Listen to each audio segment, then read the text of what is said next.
Good morning. It is a cold and crisp day here in North Carolina. As you can see behind me, the sun is just rising up here. And today we're going to try and photograph some woodpeckers. So come along and enjoy this adventure.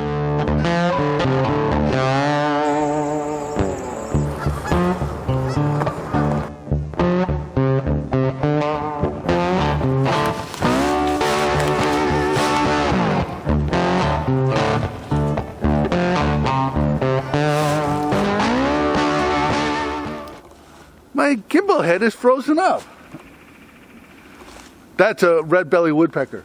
So this area right here is a really good area for photographing woodpeckers. I have seen the red-bellied woodpecker, the red-headed woodpecker, the hairy, the downy, the pollinated woodpecker. The only woodpecker I haven't seen here is the red-concated woodpecker, and that bird is very dependent on longleaf pines. I won't never find them here. This is all oak forest here.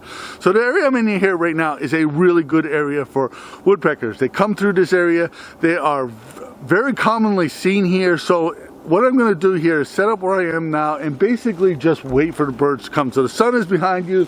I think the birds are going to come up right here, and hopefully I'll be able to photograph them. So we'll see what happens here. I really feel really positive about this. I got really beautiful light. As you look behind me, I got some real beautiful light. So I just got to wait for those birds to come here and take their picture.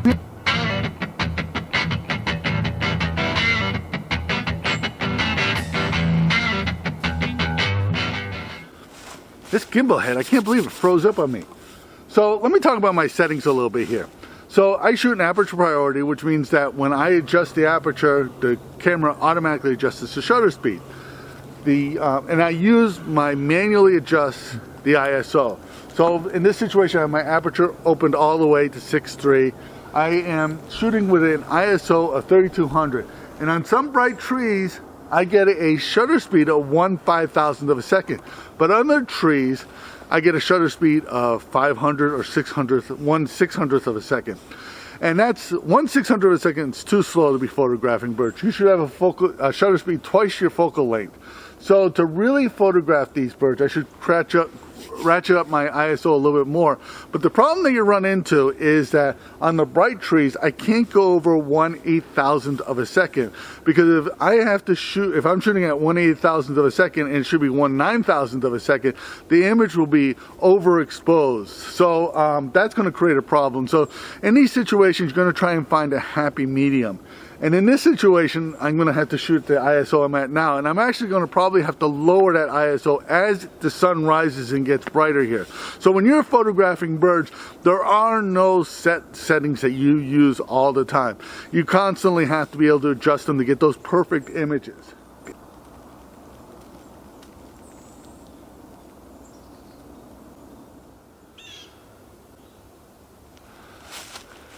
I think this is one of the situations a lot of people run into when they're photographing birds here. Is I have a hermit thrush here, and he seems to be staying in the shadow of another tree here. Technically he should be really well illuminated because the sun's behind me and he's in front of me, but there's a branch or something that's casting a shadow on it. As you can see from this video here, he is kind of staying in the shadow a little bit. A few minutes ago he was out and I was able to get some really good pictures of him, but it is exciting here, and I know I'm here to take pictures of woodpeckers and stuff, but the hermit thrushes are rare birds here in North Carolina, or I shouldn't say rare, uncommon birds here in North Carolina. They only winter here. They are solitary birds when they're here in North Carolina, and they breed in the northern part of the United States and into Canada. But it's nice just having a bird like that sitting there. Now I'm just hoping that this bird gets into some better light and I'm able to get some better pictures of it.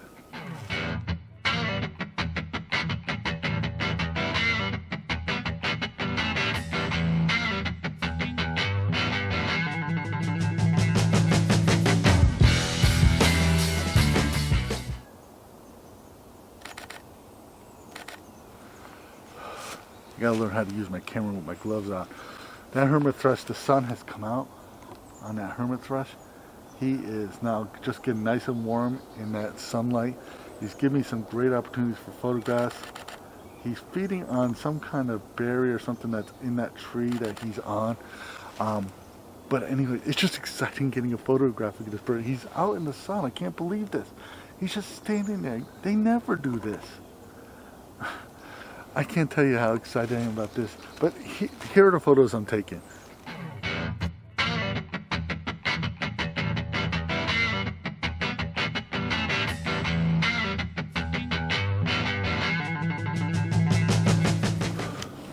It is day 2. I had to get up at stupid o'clock this morning to get here before sunrise.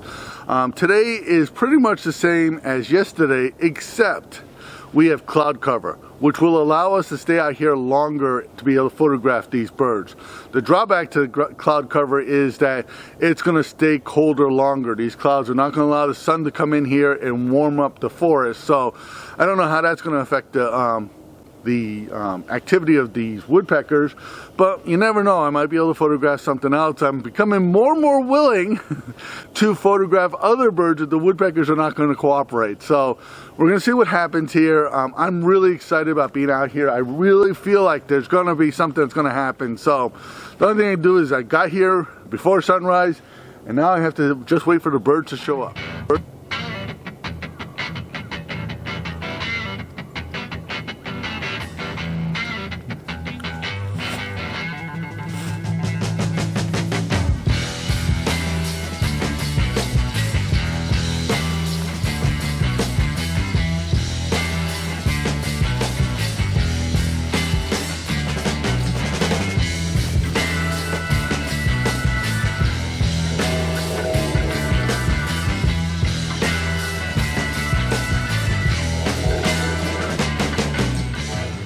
Okay, I did something that I think I should have done yesterday. Is I moved deeper into the forest here. One of the problems I have with the other spot is behind me was an agricultural field. I only had that little bit of forest there, and I couldn't actually go into the forest where I was because that was private land. That landowner doesn't allow people to wander on their land and look for birds. So I moved into more public land, deeper into the forest here. And where I am now are a lot of white oaks. These 2 trees right here are 2 white oaks. There are several behind you. There's several over here. White oaks are the gold standard when it comes to acorns. Anything that eats acorns will focus on white oaks because they are more nutritious and they're sweeter tasting. So I'm really hoping that the red-headed woodpecker and the pollinated woodpecker both eat acorns. The red-bellied woodpecker will eat them if they're available, but they prefer to eat insects. The down and heron don't do anything with them. But I think if we focus on here, we might be able to get some of those other birds photographs. We weren't getting any luck up there. I'm just thinking to myself, you know, I saw some red-bellied woodpeckers, but I really didn't get an opportunity, and I think that if I stood there more, I would have got more frustrated and not been able to get the photos. So I think one of the reasons why I left yesterday was the light was an excuse because I was not getting the activity I wanted. So moving, I think, is the best option for me. In the area that I am photographing these birds here, there are probably 15 or 20 standing dead trees within probably 2 or 3 acres of me here. And I think this is the reason why there are so many woodpeckers here. These standing dead trees are a great food source for the woodpeckers. They pour into these trees looking for insects to feed their young.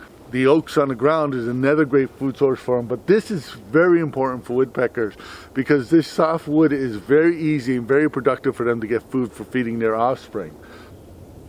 I have a pollinated woodpecker that just came in. Black and white bird with this red crest. They are an incredibly beautiful, large woodpecker that is found here in North Carolina.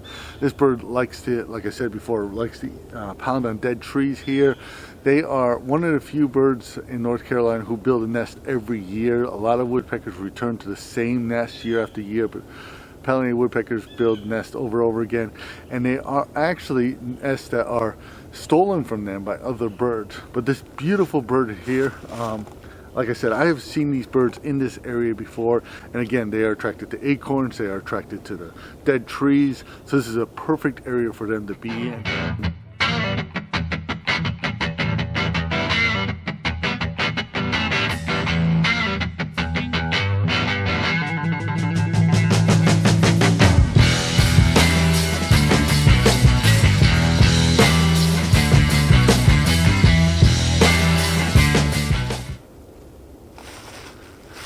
That pollinated woodpecker is still up here hammering away. Just can't get a good picture of it right now because of where he is. He's kind of up there in these weeds. I'm trying branches that are up there. He is hammering on a dead branch, trying to obviously find something to eat out of there. I'm just finding it amazing that this bird is being so tolerant of me being down here. He's looking hard for something to eat.